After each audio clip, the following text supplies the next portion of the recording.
Welcome to the 44th lecture on basic complementary physics. Today's topic is AC, sharpness of resonance. AC, sharpness of resonance. 44th lecture. And we can see what is sharpness of resonance. That is a term we say in AC resonance. Explain sharpness of resonance. You see, the figure shows a response curve or a response curve or a resonance curve. You know, in a response curve, we take a frequency on the x-axis and current amplitude on the y-axis. Frequency on the x-axis and current amplitude on the y-axis. Current amplitude on the y-axis. When frequency reaches reaches resonant frequency f0, that is 1 by 2 pi root LC, the current amplitude is maximum, that is I0 maximum. And for a frequency on either side of f0, there are f1 and f2, at which the current amplitude may be I0 by root 2, I0 maximum by root 2. And there the frequency difference, f2 minus f1, is called FWHM. That is full width at half maximum, or simply half width. That is not important here. We are saying the shape, we are explaining the shape of the graph. This is the response curve or resonance curve. What is it? For an LCR circuit, we can take a frequency of the supply voltage on the x-axis and the current amplitude on the y-axis. On either side of resonant frequency f0, we can see that the current amplitude falls. At f0, the resonant frequency, the current amplitude is a maximum. And that maximum value we write as I0 maximum.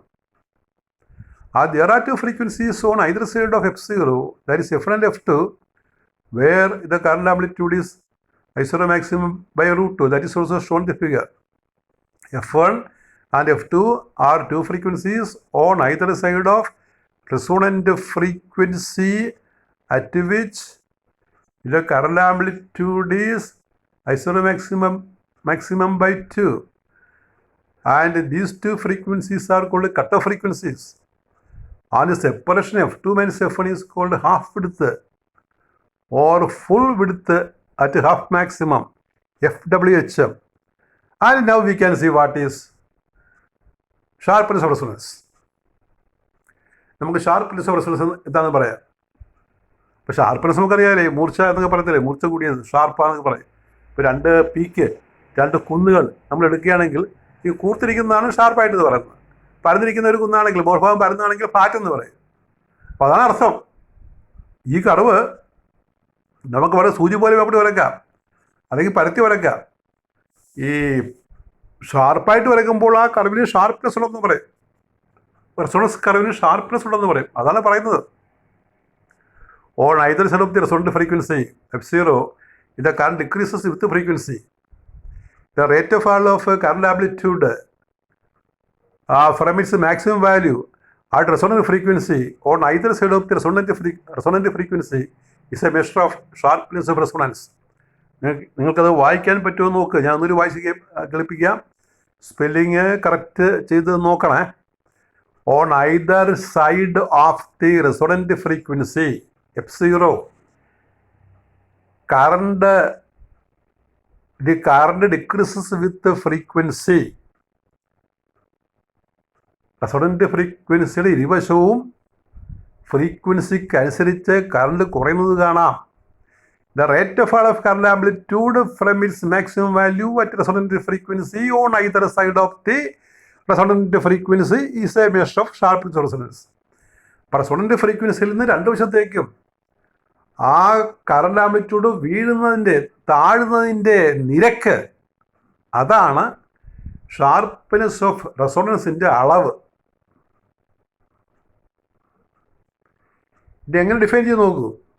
The sharpness of resonance is defined as the ratio of resonant frequency f0 to the difference of frequency on both sides of the resonant frequency, FR frequency, at which the current amplitude falls to 1/√2 times of its resonant frequency.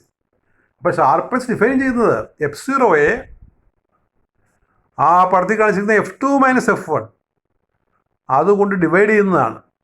അപ്പോൾ F2 - F1 എന്ന് പറഞ്ഞാൽ നമ്മൾ 2 delta F0 എന്നാണ് പറയുന്നത്. 2 delta F0 F2 - F1. F2 - F1 പടത്തിൽ കണ്ടല്ലോ, പടം ഒന്നുകൂടി കാണിക്കാം. F2 - F1 നോക്കുക. F2 - F1 അതാണ് ആ ഫ്രീക്വൻസി വ്യത്യാസം കറണ്ട് ആംപ്ലിറ്റ്യൂഡ് I0 മാക്സിമത്തിൽ നിന്ന് I0 മാക്സിമം ബൈ √2 ആകുന്ന സ്ഥലത്തുള്ളതാണ് F2 - F1. F2 - F1നെ നമ്മൾ 2 ഡെൽറ്റ F0 എന്ന് പറയും. നോക്കുക, 2 ഡെൽറ്റ F0. അപ്പോൾ എന്താണ് ഈ ഡെൽറ്റ F0? അത് F0 - F1 ആകാം, അല്ലെങ്കിൽ F2 - F1 ആകാം.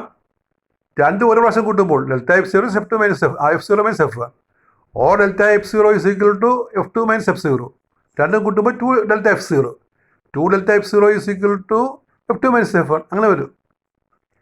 ആ മോളിൽ കാണുന്ന രണ്ട് സ്റ്റെപ്പ്, ഒന്നാമത്തെ ഡെൽറ്റ F0 ആണ്, രണ്ടാമത്തോടെ എഴുതിയില്ലെന്നുള്ളു അതും ഡെൽറ്റ F0 ആണ്. രണ്ട് ആഡ് ചെയ്ത് നോക്കിയേ. അപ്പോൾ നമുക്ക് F0 വെട്ടിപ്പോയിട്ട് 2 delta F0 is F2 - F1 എന്ന് കിട്ടും. അപ്പോൾ ഈ 2 ഡെൽറ്റ F0 കൊണ്ട് അല്ലെങ്കിൽ F2 - F1 കൊണ്ട് F0യെ റെസൊണൻ്റ് ഫ്രീക്വൻസിയെ ഡിവൈഡ് ചെയ്താൽ കിട്ടുന്ന സംഖ്യയാണ് ഷാർപ്പ്നെസ് എസ് എന്ന് പറയുന്നത്. അതാ ഒരു ഡെഫിനിഷൻ ഷാർപ്പ്നെസ് ഓഫ് റെസൊണൻസിന്. പിന്നെ അതിനെ ബേസ് ചെയ്തൊരു ക്വസ്റ്റ്യൻ ഉണ്ട് കേട്ടോ. To show that Q is equal to S the sharpness of resonance. അതായത് ഈ sharpness of resonance quality factor തീരുമാനം തെളിയിക്കുക. To show that Q quality factor നമ്മൾ നേരത്തെ പഠിച്ചതാണ്, കഴിഞ്ഞ ഡിസ്കഷനകത്ത് പറഞ്ഞതാണ്. To show that Q is equal to S sharpness of resonance. We know the sharpness of resonance S is equal to F0 by 2 delta F0, where F0 is the resonant frequency.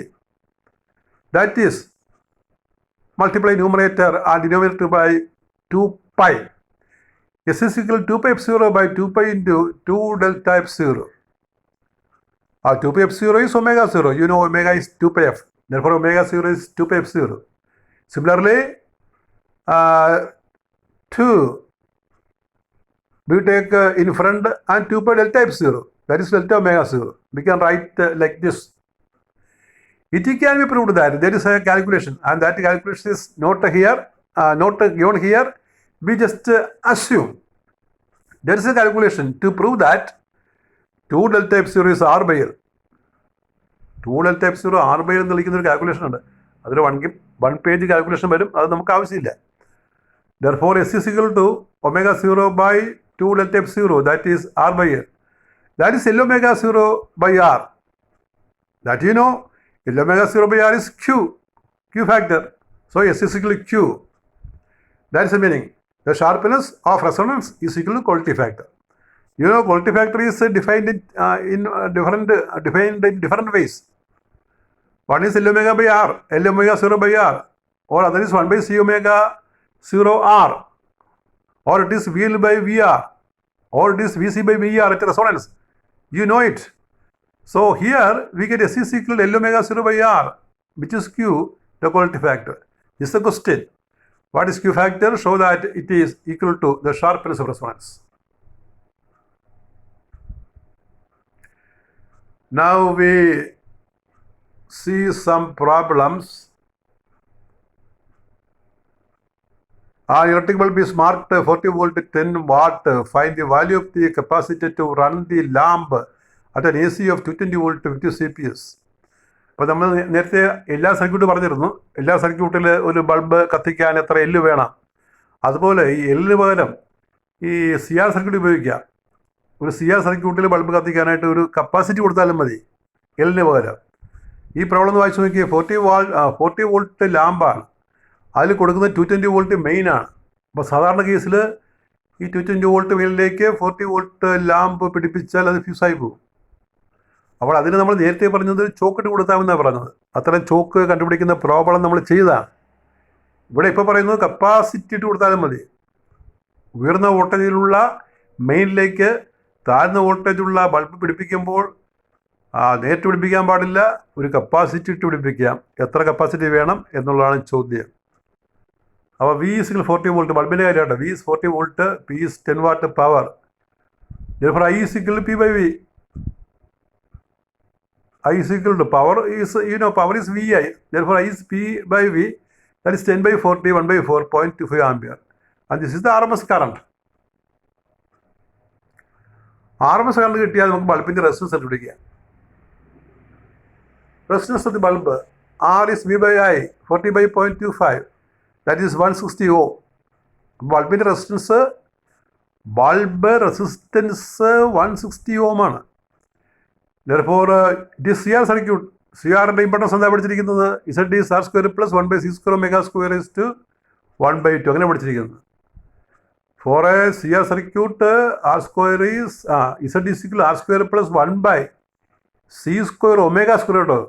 C square omega square, you read it correctly. 1 by C square omega square. Omega ഇടക്കുന്ന വിട്ടിരിക്കുക. Omega square raised to 1 by 2.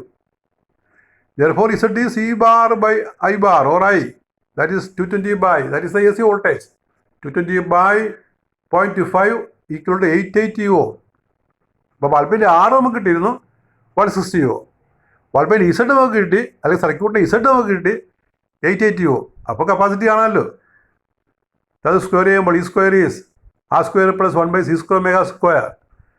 Z square is 880 square. R is 160. You correct it as 160, not 100, 160. You correct it as 160 square, not 100 square. Plus 1 by C square into omega. Omega, 2 pi F. F is 50 CPS, cycles per second, 50 hertz.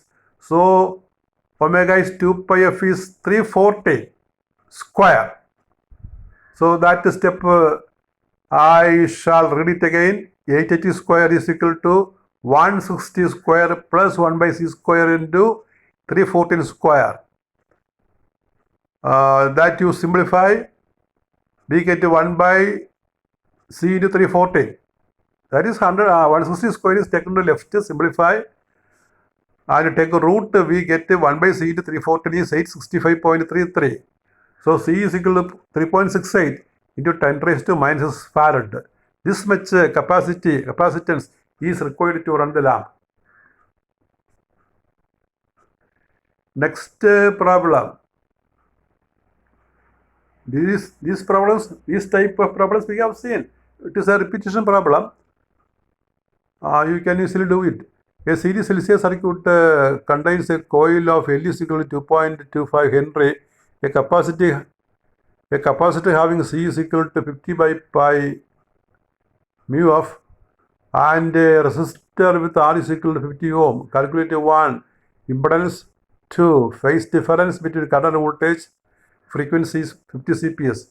CPS means cycles per second or hertz. Cycles per second is also known as hertz, HZ. So all values are written here. Resistance due to inductance, reactance due to inductance. XL, L omega, omega is 2 pi F. 2 pi F for here it is written as 2 pi N. Frequency also can be written as N or nu. 2 pi NL, that is 2 pi into 2.25 into 50, 707 ohm.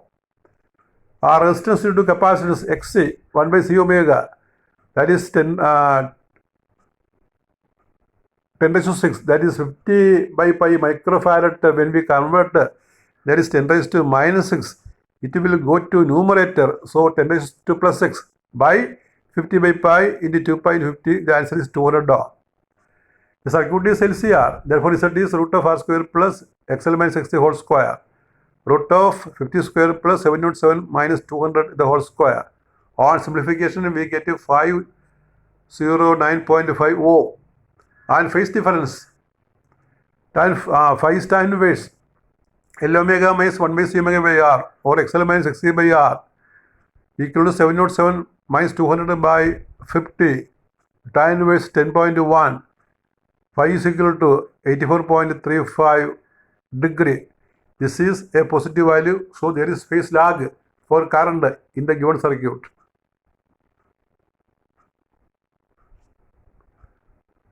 Another problem, similar one.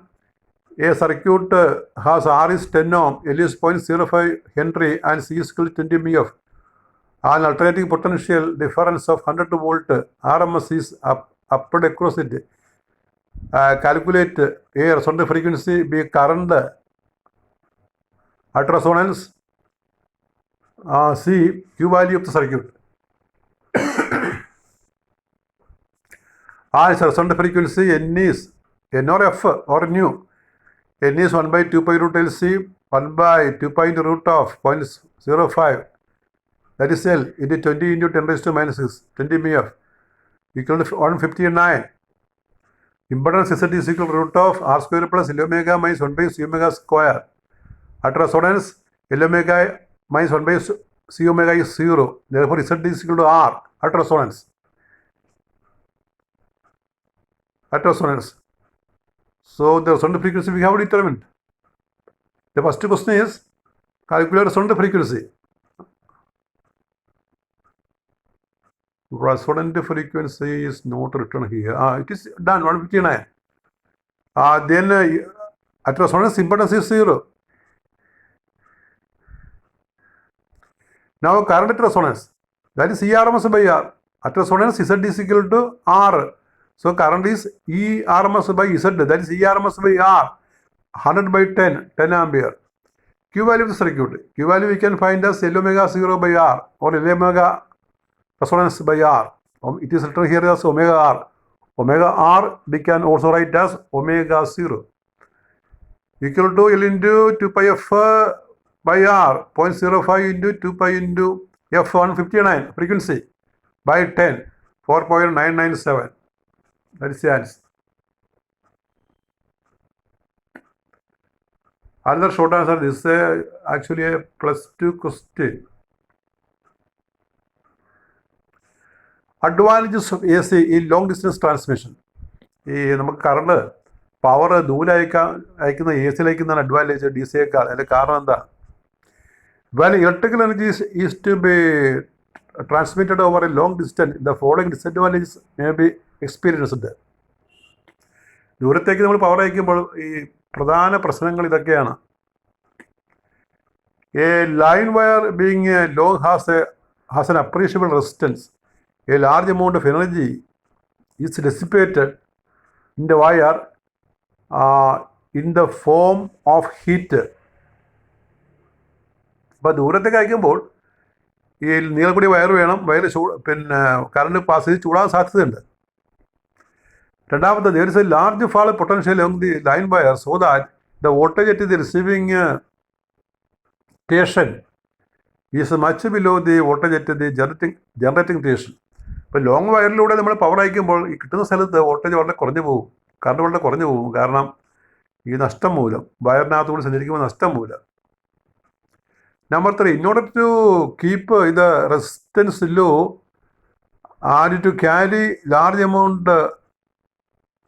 currents, thick wires have to be used which have a high initial cost.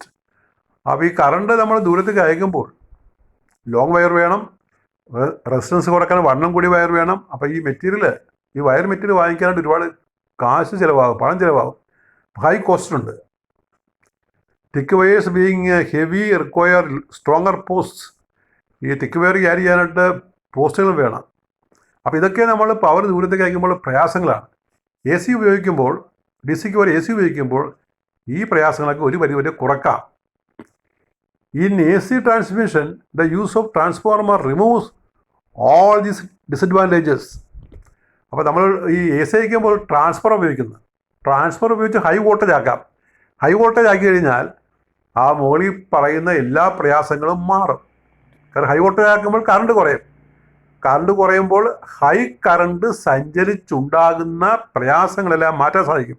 അതാണ് A C. D സിയിൽ അങ്ങനെ പറ്റത്തില്ല. അപ്പോൾ ട്രാൻസ്ഫോർമറിൻ്റെ ഉപയോഗത്താൽ A C transmit ചെയ്യുമ്പോൾ high voltage ആക്കി transmit ചെയ്യാം. അങ്ങനെ ചെയ്യുമ്പോൾ മേൽപ്പറഞ്ഞ പവർ നഷ്ടങ്ങൾ ഒഴിവാക്കാം. The efficiency of transformer is very high, and there are practically no losses except slight loss of charge due to magnetic leakage, eddy current and hysteresis. അപ്പോൾ ട്രാൻസ്ഫോർമറിൽ നമ്മൾ പഠിച്ചതാണ്, ചില ലോസുകളൊക്കെ ഉണ്ട്, copper loss, iron loss, flux leakage ഒക്കെ ഉണ്ട്. ആ ലോസുകളൊക്കെ വളരെ ചെറുതാണ്. അപ്പോൾ ഈ പവർ ട്രാൻസ്മിറ്റ് ചെയ്യുമ്പോൾ അത് എ സി ആക്കി ട്രാൻസ്മിറ്റ് ചെയ്താൽ വളരെ എഫിഷ്യൻ്റായി ട്രാൻസ്മിറ്റ് ചെയ്യാം. ട്രാൻസ്ഫോർമറാണ് അതിന് വേണ്ടത്. ട്രാൻസ്ഫോർമർ ഉപയോഗിക്കുമ്പോൾ ചില ലോസുകളുണ്ട്, പവർ ലോസുകളുണ്ട്. ആ നിസ്സാരമാണ് ഈ ഡി സി അയക്കുന്നതുമായിട്ട് നോക്കുമ്പോൾ. അങ്ങനെ പവർ ട്രാൻസ്മിഷന് ഏറ്റവും അനുയോജ്യമായിട്ടുള്ള രീതി അതിനെ എ സി ആക്കി കൺവേർട്ട് ചെയ്ത് അയക്കുക എന്നുള്ളതാണ്. One more question, a short answer. Show that the resonance power factor is a unit in a series LCR circuit. റെസൊണൻസിൽ പവർ ഫാക്ടർ യൂണിറ്റ് ആണെന്ന് തെളിയിക്കാൻ, പവർ ഫാക്ടർ കോസ് ഫൈ ആണല്ലോ. ഇപ്പോൾ നമ്മൾ P is equal E bar I bar cos phi എന്ന് പറയുമ്പോൾ ആ cos phi വിളിക്കുന്ന പോലെ പവർ ഫാക്ടർ. അപ്പോൾ പവർ ഫാക്ടർ വേറെ ഇക്വേഷൻ ഉണ്ട്. Power factor cos phi is equal R by Z, resistance by impedance equation ഉണ്ട്. That is R by R square plus L omega minus 1/c⍵² (1/2). Resonance ആകുമ്പോൾ ആ ബ്രാക്കറ്റിൽ term L omega minus 1/c⍵² 0 ആണല്ലോ. അപ്പോൾ cos phi is equal to ബാക്കിയുള്ളത് R by R square plus 0⁻². R by R it is 1. Power factor 1 ആവും. അതിങ്ങനെ പറയാൻ കേട്ടോ, ഈ P is equal P bar cos phi ആണ്. കോസ് ഫൈ എന്ന് പറഞ്ഞാൽ പി ബൈ പി ബാർ ആണല്ലോ. റെസൊണൻസിൽ ഈ ഫൈ എന്നുള്ള വാല്യൂ 0 ആണ്. റെസൊണൻസിൽ ഫൈ എന്നുള്ള വാല്യൂ 0 ആണ്.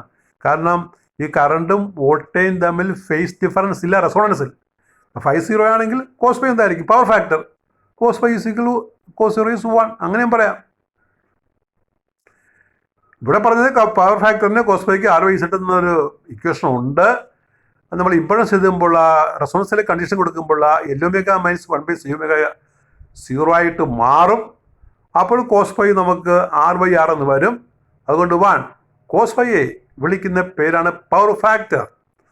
ഫൈ 0 ആണെങ്കിലും കോസ് ഫൈ കോസ് 0 1 ആകുമല്ലോ. റെസൊണൻസിൽ ഫൈയുടെ വാല്യൂ എൽ സി ആർ സർക്യൂട്ടിൽ 0 ഡിഗ്രിയാണ്. ഓർത്തുകൊള്ളാം.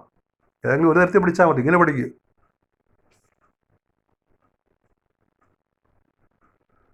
So with this our topic of discussion of this paper is over, and what is now remaining is one model question paper, and that question paper I will give in the next lecture, and with that this paper is over.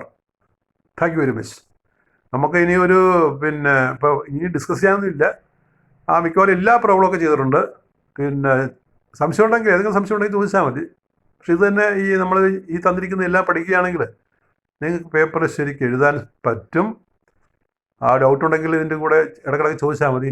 ഇനി ഇവിടെ ചെയ്യാനുള്ളത് ഇതിൻ്റെ model question paper, നമ്മൾ സാധാരണ ചെയ്യുന്ന പോലെ ഒരു model question paper ഉണ്ട്. അപ്പോൾ അത് തന്നെ പഠിച്ചാൽ മതി. അപ്പോൾ അതായിരിക്കും മിക്കവാറും ചോദിക്കുന്നത്. അപ്പോൾ ഞാൻ ഒരു ക്വസ്റ്റ്യൻ പേപ്പർ തരുന്നുണ്ട്. ആ ക്വസ്റ്റ്യൻ പേപ്പർ തരുന്നതാണ് അടുത്ത ലെക്ചറുകൾ ചെയ്യുന്നത്. അതോടുകൂടി ഈ പേപ്പർ തീരുകയാണ്. Thank you again.